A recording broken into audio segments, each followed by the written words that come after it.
রান্না বিষয়ক reality show সেরা রাঁধুনি প্রতিযোগিতার অডিশন শুরু হয়েছে আজ। বগুড়া থেকে শুরু হলো এই অডিশন। এতে অংশ নেন ৬০ জন প্রতিযোগী। বগুড়ার প্রতিনিধি খোরশেদ আলমের পাঠানো তথ্য ছবিতে ডেস্ক রিপোর্ট। সকাল থেকে রান্না করা নানা মুখরোচক খাবার নিয়ে শহরের ৫ তারকা হোটেল মমইনের কনভেনশন হলে অডিশনে অংশ নেন প্রতিযোগীরা। যেহেতু এটা সেরা রাঁধুনি, অবশ্যই সেরাদের সেরা হওয়ার জন্য এসেছি। রান্নার জগৎ এটা আমার একটা আবেগের জায়গা এবং সেখান থেকেই আমার আশা। ছোটবেলা থেকে রান্নার প্রতি আমার অনেক নেশা, সেই জন্য আমি এই কম্পিটিশনে অংশগ্রহণ করেছি। 2023-এর জাতীয় দক্ষতা প্রতিযোগিতায় 5 জন জাতীয় পর্যায়ের প্রতিযোগীর মধ্যে আমি একজন। তো হ্যাঁ, নিজেকে এতটুকু কনফিডেন্ট তো বলতেই পারি যে হ্যাঁ, কিছু একটা। রান্নাটা প্যাশন হিসেবে নিয়েছি এবং আমি একজন উদ্যোক্তা, হোমমেড ফুড নিয়ে কাজ করি এবং এই কাজের জন্য একটা ব্র্যান্ড দরকার। নিজেকে ব্র্যান্ড হিসেবে তৈরি করার জন্য সেরা রাঁধুনিতে এসেছি।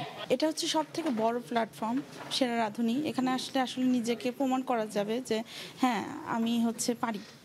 স্কয়ার ফুড অ্যান্ড বেভারেজ লিমিটেডের সুপরিচিত ব্র্যান্ড রাঁধুনির নিয়মিত উদ্যোগ সেরা রাঁধুনি ফিরল সিজন ৮-এর মাধ্যমে। দেশ বিদেশের বিভিন্ন রান্নায় পারদর্শী রাঁধুনিদের খুঁজে বের করতে এমন আয়োজন, বলেন সংশ্লিষ্টরা। সারা বাংলাদেশের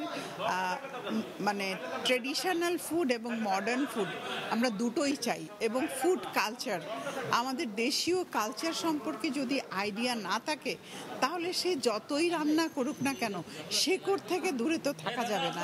আমাদের মূল এইমই হয়ে থাকে যে বাংলাদেশের প্রতিটা কর্নার থেকে নতুন পার্টিসিপেন্টসদেরকে আনা। আর আমরা যদি আমাদের আগের হিস্ট্রি দেখে থাকি, প্রতি ইয়ারই আগের ইয়ারের থেকে কন্টেস্টেন্টদের কোয়ালিটি অনেক বেটার হয়। সো আমাদের মূল জিনিসটাই হলো গিয়ে যে এবারও কোনো একটা ভালো পার্টিসিপেন্টকে খুঁজে বের করা এবং তাদেরকে ইন্ডাস্ট্রির জন্য রেডি করে আনা।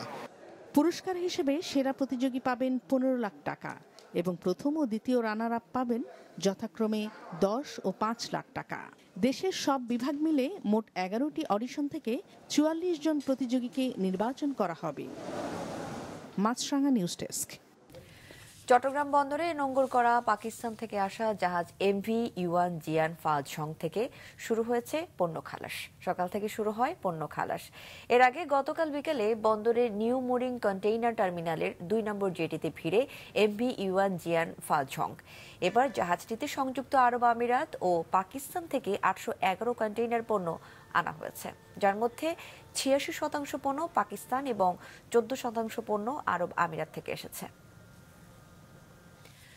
বাংলাদেশ নেভাল একাডেমি চট্টগ্রামে অনুষ্ঠিত হলো শীতকালীন রাষ্ট্রপতি কুচকাওয়াজ। সকালে এতে যোগ দেন নৌবাহিনী প্রধান এডমিরাল এম নাজমুল হাসান। এ সময় তিনি বলেন, নতুন কমিশনার প্রাপ্ত নৌবাহিনীর নবীন কর্মকর্তারা ভবিষ্যৎ কর্মজীবনে একাডেমির প্রশিক্ষণ কাজে লাগিয়ে জাতীয় নিরাপত্তা ও অগ্রগতির পথে সঠিকভাবে দায়িত্ব পালনে সক্ষম হবে। এর আগে মনোজ্ঞ কুচকাওয়াজ পরিদর্শন করেন তিনি। এবার বাংলাদেশ নৌবাহিনীর 2022-এ ব্যাচের 36 জন মিডশিপম্যান এবং 2024 বি ব্যাচের 8 জন ডাইরেক্ট এন্ট্রি অফিসার সহ মোট 44 জন নবীন কর্মকর্তা কমিশন লাভ করেন। তোমাদের স্মরণ রাখতে হবে, দেশের সার্বিক নিরাপত্তা নিশ্চিত করার মাধ্যমে সামগ্রিক উন্নয়ন এবং অগ্রগতি অর্জন করা আমাদের জন্য অত্যন্ত গুরুত্বপূর্ণ। সঠিকভাবে সমুদ্রের সম্পদ সংরক্ষণ এবং সুরক্ষার মাধ্যমে সামুদ্রিক অর্থনীতি শক্তিশালী করার ক্ষেত্রে বর্তমান এবং ভবিষ্যতে নিরাপত্তা নিশ্চিত করার জন্য তোমাদেরকে সদা প্রস্তুত থাকতে হবে।